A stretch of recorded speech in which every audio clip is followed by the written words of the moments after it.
ঢিঙৰ কটগুৰি দিবা নৈশ prize money cricket প্ৰতিযোগিতাত অংশ ল'ব বহিৰাষ্ট্ৰ ভূটানৰ দলেও।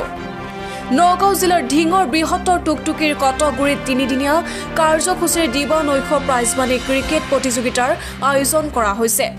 জানিব পৰা মতে কটগুৰি যুৱ সংঘৰ সৌজন্যত আৰু KPL 2024 ছিজন 2 পৰিচালনা সমিতিৰ উদ্যোগত কটগুৰি মহাবিদ্যালয় খেলপথাৰত অহা 15, 16 আৰু 17 ডিচেম্বৰত তিনিদিনীয়া কাৰ্যসূচীৰে দিবা নৈশ প্ৰাইজমানী ক্ৰিকেট প্ৰতিযোগিতাৰ আয়োজন কৰা হৈছে।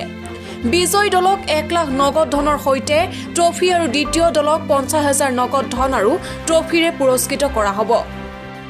ইয়াৰ উপৰিও খেলৰ লগতে দৰ্শকে আমন্ত্ৰিত আৰু স্থানীয় শিল্পীৰ দ্বাৰা পৰিৱেশিত সাংস্কৃতিক অনুষ্ঠানো উপভোগ কৰিব পাৰিব।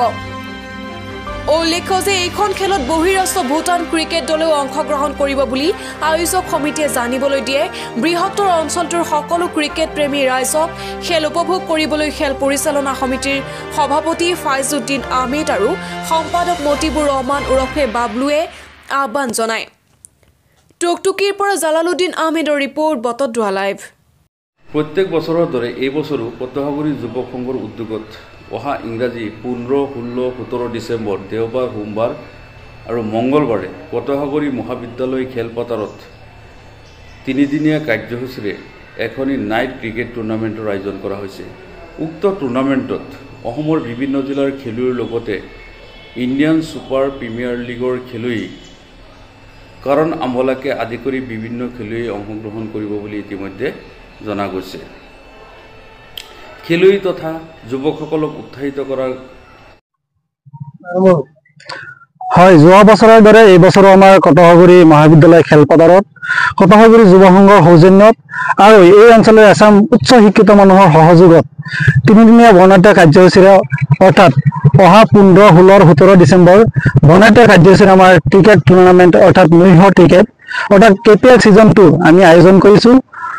উক্ত খেলখন আমাৰ অলপ উন্নত মানদণ্ডৰ দৰে হ'ব, বেলেগ খেলতকৈ অলপ পৃথক হ'ব। ইতিমধ্যে আমাৰ অসমৰ তথা অসমৰ বাহিৰৰ ইয়াত দলে অংশগ্ৰহণ কৰিব। আমি ক্ৰিকেট প্ৰেমী ৰাইজক এটা কথাই আহ্বান জনাইছোঁ, আপোনালোকে আহক, আহি পেলাই আমাৰ খেলখন উপভোগ কৰক। যি সময়ত আমাৰ যুৱ সমাজখন এটা বেলেগ ফালে গতি কৰিছে, সেই বেলেগ ফালৰ পৰা গতি কৰি আমি ইউটাৰ্ণ ল'বলৈ এটা চেষ্টা কৰি আছোঁ। আমাৰ এয়াই হৈছে আমাৰ মেইন উদ্দেশ্য। যিটো সময়ত যুৱ সমাজে বেলেগ কাম, আজিকালি মোবাইল লৈ ব্যস্ততা হৈ পৰিছে, আপোনাৰ বেলেগ কোনোবাই ড্ৰাগছৰ লগত লিপ্ত হৈ পৰিছে, সেইবিলাকৰ পৰা পৃথক কৰিব আনিবৰ কাৰণে আমাৰ এই প্ৰয়াস আৰু চেষ্টা আমাৰ কটগুৰি যুৱ সংঘৰ মেইন উদ্দেশ্য।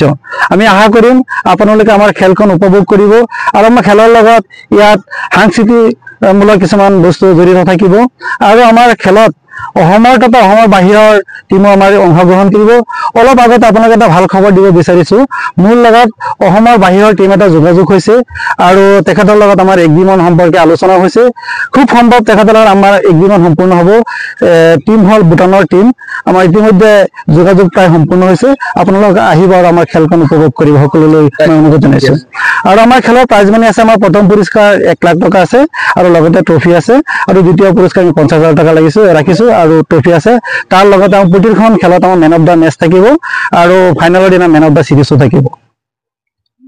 সমাজক এই খেল ধেমালিৰ প্ৰতি আকৰ্ষিত কৰাৰ এটা মহান উদ্দেশ্য লৈ আমি কটগুৰি যুৱ সংঘই 15, 16 আৰু 17 ডিচেম্বৰ তিনিদিনীয়া কাৰ্যসূচীৰে নৈশ ক্ৰিকেট টুৰ্ণামেণ্টৰ আয়োজন কৰিছোঁ আৰু এই টুৰ্ণামেণ্টটো অন্যতকৈ অলপ পৃথক হ'ব।